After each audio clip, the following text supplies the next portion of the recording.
Hello students, इस video में हम JK board class 12th summer zone session 2026 के लिए पॉलिटिकल साइंस के फाइनल पेपर को डिस्कस करेंगे। स्टूडेंट्स याद रहे, आपका पॉलिटिकल साइंस का फाइनल पेपर बिल्कुल इसी पैटर्न में पूछा जाएगा। तो चलिए स्टार्ट करते हैं। देखिए, सबसे पहले सेक्शन ए को देखें। सेक्शन ए में आपको 1 मार्क के 10 ऑब्जेक्टिव टाइप क्वेश्चंस पूछे जाएंगे। तो फर्स्ट पार्ट है, the disintegration of the Soviet Union in 1991 marked the option B emergence of a unipolar world. Second part है, SAARC was established in 1985. Option B is correct answer. Third part है, which of the following is not a member of BRICS? इसका सही answer option C रहेगा, Canada. Fourth part है, the green revolution in India is most closely associated with option A, that is Indira Gandhi. Fifth part है, UNICEF stands for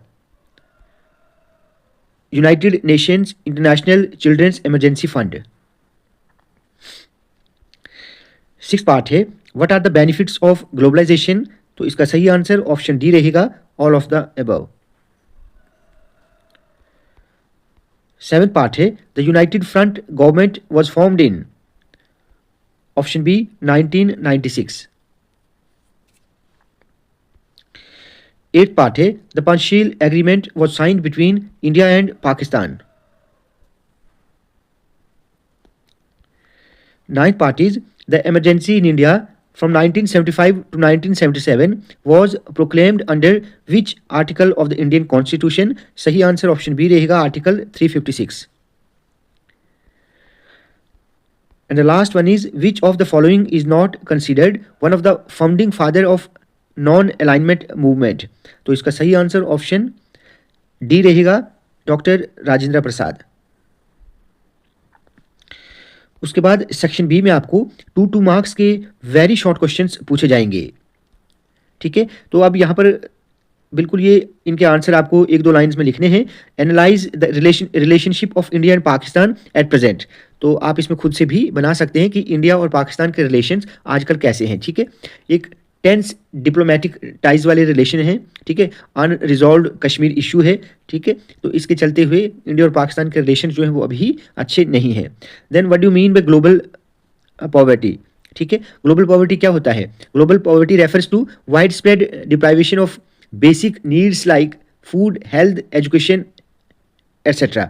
ठीक है, उसके बाद है, highlight 2 main causes of depletion of natural resources. तो ये बिल्कुल कॉमन सा क्वेश्चन है। ठीक है, तो इसमें आप लिख सकते हैं जैसे the 2 main causes of depletion of natural resources are over exploitation of industrial and consumer use. Second लिख सकते हैं unsustainable agricultural and mining practices. ठीक है, या डिफॉरेस्टेशन है, माइनिंग है, ये आप इसमें लिख सकते हैं। उसके बाद है, what do know about earth summit? ठीक है, तो अर्थ समिट के बारे में आप जानते हैं। The earth summit that is 1992 was a United Nation conference that focused on sustainable development leading to agreements like agenda 21। ठीक है, ये जो एजेंडा 21 है इसके बारे में भी पूछा जाता है, व्हाट इज एजेंडा 21? इसको भी आप अच्छे से तैयार करेंगे। देन बाकी क्वेश्चंस को भी आप अच्छे से देख लेना। What do you know about privatisation? ठीक है, right two factors responsible for Congress dominance in India. What is planned and non planned economy? ठीक है, highlight the rise of regional parties. Regional parties कौन से होते हैं? जो सिर्फ एक ही रीजन में इलेक्शंस वगैरह कंटेस्ट करती हैं। ठीक है, जैसे आप अकाली दल ले लो, जनता दल है। ठीक है, तो उसको बोलते हैं, उनको बोलते हैं रीजनल पार्टीज। ठीक है, उसके बाद है, right the name of the capital cities of states. अब देखिए यहाँ पर कितना आसान क्वेश्चन पूछा है। नागालैंड और अरुणाचल प्रदेश जो है इनकी आपको कैपिटल्स बतानी है। ठीक है, उसके बाद सेक्शन सी में शॉर्ट क्वेश्चंस पूछे जाएंगे, ये 4 मार्क्स के रहेंगे। State any 2 military features of European Union. ठीक है, then why did Sri Lanka Tamils feel alienated? तो इन क्वेश्चंस को आप अच्छे से तैयार कर लें, ये क्वेश्चंस इंपॉर्टेंट है, आपको भी इनमें से कुछ क्वेश्चंस पूछे जाएंगे। Then write any 2 methods use to maintain the balance of power. उसके बाद है why does India demand permanent membership in the United Security council.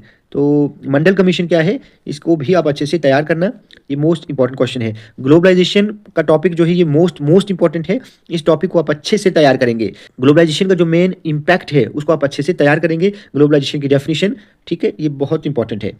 उसके बाद सेक्शन डी, ये पैसेज बेस्ड है, तो जब आप पैसेज को अच्छे से समझेंगे तो आप आसानी के साथ पैसेज के आखिर पर जो आंसर होंगे, क्वेश्चन होंगे, उनके आंसर लिख पाएंगे। तो पैसेज को आप लाइन बाय लाइन रीड करें, ठीक है। अब देखिए ऊपर एक क्वेश्चन पूछा गया था कि explain the factors for the responsible of Congress dominance. तो आप यहां से भी उस क्वेश्चन के आंसर निकाल सकते, उस क्वेश्चन का आंसर आप निकाल सकते थे। देखिए यहां पर दिया हुआ है कि कौन कौन से फैक्टर्स थे कांग्रेस डोमिनेंस के लिए, ठीक है।